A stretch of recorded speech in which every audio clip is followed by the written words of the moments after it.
Your thoughts about wrestling in North Dakota last week? You know, it's a tough competition up there. There's like 75 teams that go.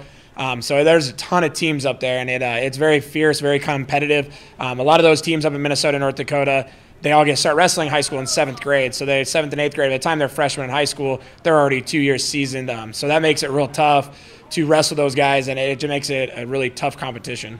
Talk about Tate Stoddard. I mean, what has changed with him? You know, he's a returning state champion. What has changed with him since you first saw him wrestle? You know, when I first saw him wrestle, you know, in 6th grade, he really couldn't even stand on the mat and really stand out there without just falling over.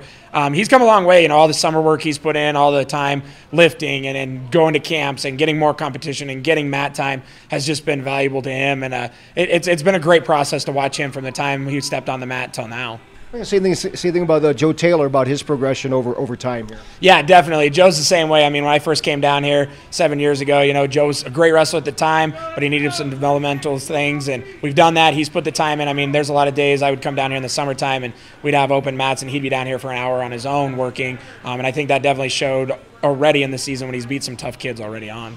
It's nice to have two kids that can set the pace right in those lighter weights to start like a duel. Yeah, you know, it's nice if we start around those weights or once we get to those weights so we know those guys are coming because they're definitely going to spark it. And they're very emotional kids too, so when they win, they fire the team up, they get you going, and so it's nice to have those guys. Some other guys that you think have really championship hopes this year? Yeah, I definitely think Bryson Collier definitely has a shot at doing some things too. So does TJ Kraft. Both those guys have come out and wrestled really, really well so far. I do think they have some way to go, but I do think they have an opportunity. Zane Moore is probably another one I would say. He's the quarterback of the football team, so he's definitely a leader in here as well. I definitely think he has a shot if things go right. You finished second at state last year. Moorcroft was very, very good. I mean, but now these kids know what it takes to win a team championship?